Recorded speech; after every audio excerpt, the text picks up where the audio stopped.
Hello friends, welcome to Jenny cooks. Friends, இன்றைக்கி இந்த மழைக்காலத்துக்கு ஏற்ற ஒரு சூப்பரான ஈவினிங் ஸ்நாக்ஸ் தான் நம்ம இன்றைக்கி பார்க்க போகிறோம். ரொம்பவே அருமையாக இருக்கும், அதே மாதிரி டிஃப்ரெண்ட்டான டேஸ்ட்டில் இருக்கும். உங்கள் எல்லாருக்குமே ரொம்ப பிடிக்கும். இது ஒன்று சாப்பிட்டாலே அந்த அளவுக்கு நல்லா பசி போக்கும். இப்போ வாங்க அந்த சுவையான ஈவினிங் ஸ்நாக்ஸ் எப்படி செய்யணும்னு பார்க்கலாம். பார்த்தீங்களா, இதுதான் அந்த சுவையான ஈவினிங் ஸ்நாக்ஸ். இது வந்து ஈவினிங்கில் தான் செய்யணும்னு அவசியம் இல்லை. நீங்கள் உங்களுக்கு எப்போல்லாம் தோணுதோ அப்போ கூட நீங்கள் செஞ்சு சாப்பிட்லாம்.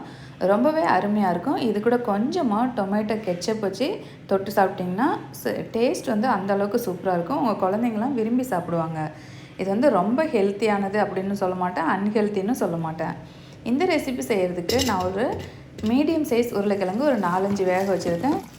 உருளைக்கிழங்கு நான் ஒரு 2 சேர்த்தே வேக வச்சுருக்கேன். ஏன்னா வேறு ஏதாவது ரெசிபி செய்கிறதுக்காக ஆகும்ன்ட்டு. நீங்கள் வந்து ஒரு 2-3 உருளைக்கிழங்கு மட்டும் வேக வச்சுக்கோங்க. இது நல்லா கழுவிக்கோங்க.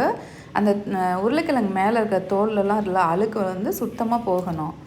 இப்போது இதை குக்கரில் தண்ணி ஊற்றிட்டு 2 கட் பண்ணி போட்டுக்கோங்க. நான் எப்போவும் வந்து இந்த மாதிரி கட் பண்ணி தான் வேக வைப்பேன்.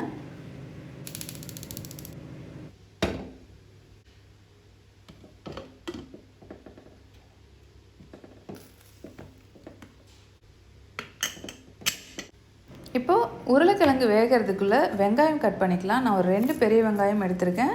இது வந்து நல்லா மீடியம் சைஸில் நல்லா கட் பண்ணி எடுத்துக்கோங்க.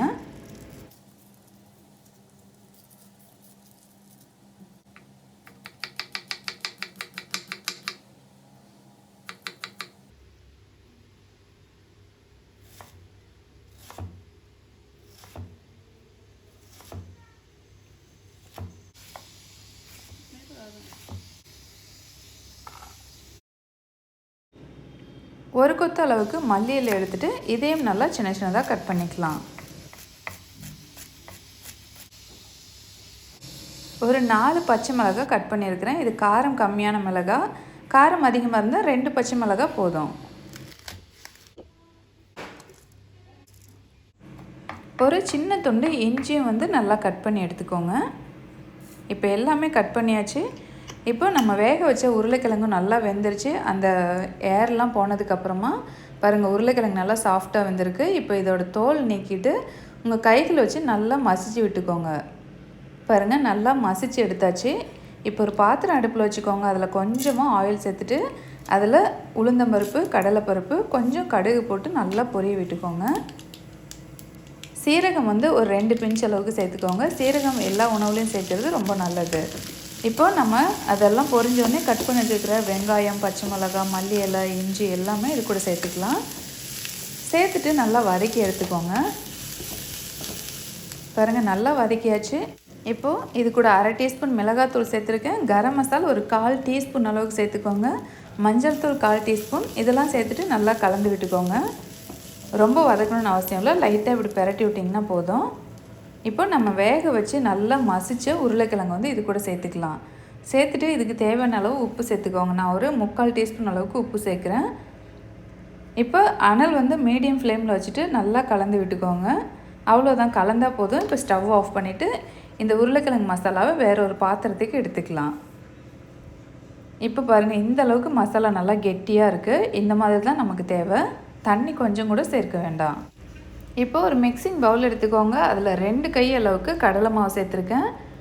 இதில் ஒரு 1/2 டீஸ்பூன்லேருந்து கொஞ்சம் அதிகமாக உப்பு சேர்த்துக்கோங்க. கொஞ்சம் மஞ்சள் தூள் சேர்த்துக்கோங்க. சோடா வந்து ஒரு 2 பிஞ்ச் அளவுக்கு சேர்த்துக்கோங்க. ஆப்ப சோடா அல்லது பேக்கிங் சோடா எது வேணாலும். இதை நல்லா தண்ணி கலந்துட்டு பஜ்ஜி மாவு பதத்துக்கு நல்லா கலந்து விட்டுக்கோங்க. இதில் தேவைப்பட்டால் நீங்கள் பெருங்காயம் கூட ஆட் பண்ணிக்கலாம். பாருங்கள், பஜ்ஜி மாவு பதத்துக்கு நல்லா கலந்து விட்டுக்கிட்டேன். இப்போ இந்த மாதிரி ப்ரெட் எடுத்துக்கோங்க. நம்ம வந்து இவ்வளோ ப்ரெட்டு வந்து யூஸ் பண்ண போகிறதில்ல. உங்களுக்கு எவ்வளோ தேவையோ, நீங்கள் எத்தனை பேர் இருக்கிறீங்களோ அந்த அளவுக்கு மட்டும் நீங்கள் எடுத்துக்கோங்க. இந்த மாதிரி ஒரு ப்ரெட் ஸ்லைஸ் எடுத்துக்கோங்க. உருளைக்கிழங்கு மசாலா நல்லா ஒரு கைப்பிடி அளவு எடுத்துகிட்டு நடுவில் இந்த மாதிரி வச்சு அழுத்தி விட்டுக்கோங்க. அதுக்கு மேலே இன்னொரு ஸ்லைஸ் ப்ரெட் வச்சுட்டு நல்லா இப்படி ப்ரெஸ் பண்ணிக்கோங்க. இப்போ நல்லா அழுத்தம் கொடுத்தாச்சு. உருளைக்கிழங்கு மசாலா எல்லா பக்கமும் பட்டுருச்சு. இதை வந்து நம்ம இப்போ 2 கட் பண்ணிக்கலாம். ஃபுல்லாக போட்டிங்கன்னா நிறைய ஆயில் போட்டு போடணும். இந்த மாதிரி நல்லா கட் பண்ணி எடுத்துக்கோங்க. இப்போது இதை அப்படியே கடலை மாவு கலவையில் விட்டுட்டு நம்ம ஆயிலில் பொரிச்சு எடுக்க வேண்டியது தான். ஆயில் நல்லா சூடாக இருக்குது. நம்ம கலந்து வச்சுருக்கிற கடலை மாவில் இந்த ப்ரெட் ஸ்லைஸில் வந்து ஒன்றா இந்த மாதிரி நனைச்சி போட்டுக்கோங்க. அது மட்டும் கொஞ்சம் கவனமாக போடுங்க. இந்த மாதிரி திக்காக கலக்குனிங்கன்னா தான் எல்லா பக்கமும் நல்லா ஒட்டும். இது ஒரு பீஸ் சாப்பிட்டாலே வயிறு நல்லா ஃபுல்லாக இருக்கிற மாதிரி இருக்குங்க. அதனால் அளவாக போட்டு எடுத்துக்கோங்க. உங்களுக்கு எவ்வளோ தேவையோ அந்தளவு மட்டும் செஞ்சுக்கோங்க. மீதி வந்து உருளைக்கிழங்கு மசாலா இருந்ததுன்னா மசாலா தோசைக்கு யூஸ் பண்ணிக்கலாம், அல்லது ஏதாவது 2 வந்து நல்லா வேக வச்சுட்டு எடுத்துக்கோங்க. அந்த நுரையெல்லாம் ஓரளவுக்கு அடங்கினோன்னே வெந்துருச்சுன்னு அர்த்தம். இப்போ எடுத்துடலாம். மீதி உள்ள உருளைக்கிழங்கு மசாலா வச்சுட்டு ப்ரெட் உங்களுக்கு எவ்வளோ தேவையோ அந்தளவு நீங்கள் போட்டு எடுத்துக்கோங்க. இப்போ சுவையான இந்த ஈவினிங் ஸ்நாக்ஸ் வந்து ப்ரெட் வச்சு தயார் பண்ணிட்டோம். இது கூட கொஞ்சமாக டொமேட்டோ கெச்சப் வச்சு சாப்பிட்டிங்கன்னா சூப்பராக இருக்கும். இந்த ரெசிபி உங்களுக்கு பிடிச்சிருந்தா அதுக்கு ஒரு லைக் கொடுங்க. உங்கள் ஃப்ரெண்ட்ஸ் அண்ட் ஃபேமிலி கூட மறக்காமல் ஷேர் பண்ணுங்கள். தேங்க்யூ, பாய்.